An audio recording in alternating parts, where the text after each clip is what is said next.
네, 국민의힘 비대위원 맡고 계신 전주의 의원 전화로 연결돼 있습니다. 안녕하세요, 의원님. 예, 안녕하세요. 예. 지금 저 수해복구 문제로 좀 연기가 됐었는데 처음에 할 때는 보통 국립현충원 가는데 오늘 방문하게 됩니까? 비대위원 전원이? 예, 그렇습니다.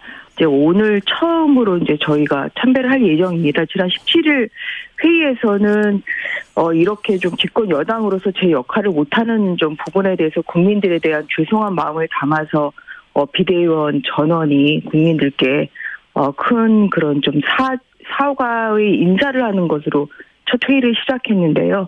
이제 이어서 저희들이 오늘 현충원 참배하면서 집권 여당으로서의 이런 좀 당의 혼란을 빨리 수습을 하고 또한 집권 여당으로서 역할을 제대로 하겠다는 그런 각오를 현충원에서 다시 다질 예정입니다. 그때 첫 회의에서 의원님은 이제 도로 자유한국당이 되면 안 된다 이런 말씀을 하셨는데 이게 또 어떤 의미이고 그렇게 안 되려면 또 어떻게 해야 될까요?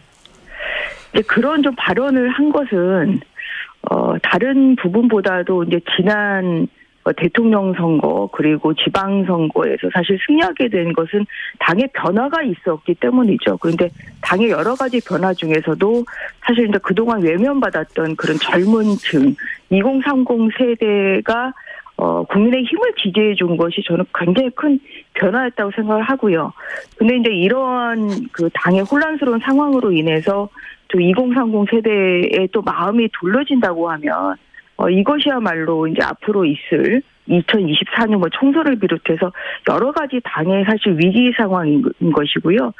계속 좀 2030 세대가 좀 당에서 역할을 할 수 있고 또한 변화에 앞장설 수 있는 좀 그러한 토대를 마련할 필요가 있다고 생각합니다. 김기현 의원은 저희 인터뷰에서 이 전당대회 시기 가지고 새해까지도 비대위 체제가 되는 건 얼토당토 않다.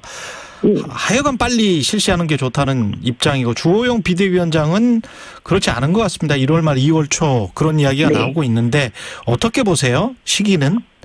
시기는 좀 아직 저희가 확정된 것은 아니고요. 그 여러 이제 좀 의견을 통해서 또한 의원들과 좀 당원들의 좀 의견을 수렴하고 있는 그런 상황입니다. 다만 이제 저희가 아직 이제 갖춰본 결과가 나오지 않은 상황이라 이 결과에 따라서 사실 그 전당대회 시기를 좀 정하는 것도 일부 영향이 있기 때문에 일단 저는 좀 개인적으로는 이 갖춰본 사건의 좀 결과를 본 다음에 그 다음에 좀 정하는 것이 좋겠다. 그렇게 생각하고 있습니다. 의원님도 판사 출신이셔서 이 가처분 신청 관련해서는 어떻게 보고 계십니까? 법률적으로는? 지금 이제 지난주까지 이제 결정이 좀 안 나오다 보니까 이게 그러면은 어느 쪽이 유리하냐 이러한 의견들이 분분하던데요. 제가 알고 있는 바로는 이제 가처분 결정이라는 것은 가처분 신문 종결이 된 이후로부터 한 2주일 좀 후에 나오고 있습니다. 그래서 지금 이번 사건도 지금 지난주에 그 신문이 종결됐기 때문에 빠르면 이번 주 아니면 이제 다음 주에 나올 가능성이 크다. 늦어지고 있는 것은 아니고 또한 그것이 어떤 쪽에 유리하다 불리하다 이렇게 예단할 수 없다. 일단 우선적으로 이제 이런 말씀을 드리고요. 저는 저희가 그러니까 기각될 가능성이 훨씬 크다고 생각합니다. 근데 그 이유는 실체적인 부분, 그러니까 이 상황이 이제 비상 상황이냐 아니냐 이 부분에 대해서는 당 의원총회뿐만 아니라 상임 전국위에서도 이런 판단을 내렸던 것이죠. 그래서 이러한 당의 비상 상황인지 아닌지에 대한 판단은 이것은 좀 정치의 영역이지 사법의 영역은 아니다. 이런 것이 첫 번째 이유이고요. 두 번째는 이제 절차적 문제에 대해서도 신청인 측 이준석 당대표는 여러 가지 문제를 제기를 하고 있습니다만 이것이 그러니까 어떤 정당의 자율성과 그러니까 또한 적법성, 절차적 적법성의 그 두 가지의 사이에서의 어떠한 것이 더 중요하냐 사실 이제 이런 부분에 대한 판단인데요. 그러니까 그런 정당의 자율성을 침해할 정도의 그런 큰 절차적인 아주 중대한 그런 절차적 위법이 있다고 하면 그것은 당연히 이제 인용이 돼야 되겠죠. 가처분이. 그런데 저희가 봤을 때는 그 정도의 큰 위법성이 있지는 않습니다. 이러한 절차적 그러니까 정당의 어떤 자율성 보다를 뛰어넘을 정도의 그러한 큰 절차적인 위법이 있는 상황이 아니기 때문에 그런 면에서 이게 두 가지를 그러니까 비교 형량을 해봤을 때는 이러한 그런 정당의 자율성이 더 우선시되는 상황이다. 그렇다고 하면 절차적인 면에서도 결국은 별 문제가 없는 상황이라서 이 두 가지 점을 볼 때 결국은 기각될 확률이 훨씬 더 크다. 그렇게 생각하고 있습니다. 전당대회 시기 관련해서 한 가지만 더 질문을 드리면 1월 초 언제 하느냐에 따라서 이준석 전 당대표가 출마할 수 있느냐 없느냐가 결정이 되더라고요. 6개월 그 징계 때문에.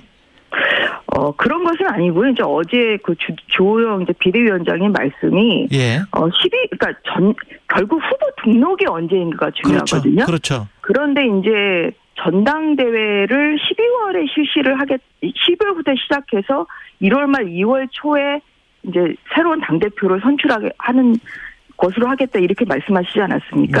그래서 이제 가장 중요한 것은 후보 등록 시점이죠. 그런데 이러한 당대표 선출의 과정이 한 40에서 50일이 걸리거든요. 지금 민주당 같은 경우도 지난 7월 17일에 후보 등록을 했어요. 근데 이제 8월 말에 결국은 종착점을 향해서 좀 달려오고 있는 거 아닙니까? 한 달 반 걸렸네. 그렇기 때문에 그래서 지금 아마 조호영 비대위원장이 말씀하신 그 전당대회 첫 시작을 이 정기국회 이제 끝나는 시점으로 이제 그 잡으셨잖아요. 그러면 이제 그게 12월이 되는 거죠. 12월이 된다는 것은 후보 등록이 12월이 이제 된다는 의미로 저는 이해하고 있습니다. 그런 의미로? 그렇기 때문에 그렇기 때문에 뭐 전당대회 시기가 1월 말 2월 초라고 가정을 한다고 하더라도 후보 등록은 12월이기 때문에 이준석 당대표의 출마는 물리적으로는 좀 어려운 상황이다. 지금 만약에 일정을 그렇게 잡는다면은 그렇게 좀 해석할 수 있을 것 같습니다. 마지막으로 주호영 비대위원장이 KBS 일요진당과의 인터뷰에서 당정 관계에 관해서 야당 비판도 좀 반영하는 게 낫고 당정 관계를 당이 주도해야 한다. 이거는 상당히 뭐랄까요? 강력한 발언처럼 느껴지는데 어떻게 보십니까? 당에서도 비슷하게 생각을 하고 있습니까? 당정 관계는 이제 수평적 관계로 가야 되겠죠.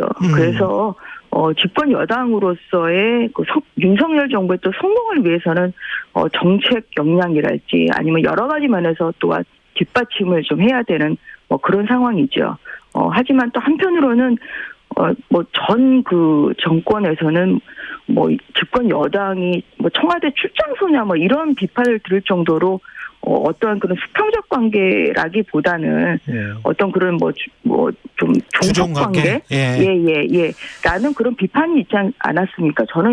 저희는 이제 그런 비판이 생기지 않도록 어떤 그 정부의 성공을 위해서 또 쓴소리나 뭐 아니면은 어떤 그런 조언은 또 충분히 하되 한편으로는 또한 어떤 원팀이 돼서 성공하는 정부 또한 성공하는 집권 여당이 될 수 있도록 서로 보조를 맞춰가고 좀 하자 이제 이러한 좀 생각을 가지고 있고요.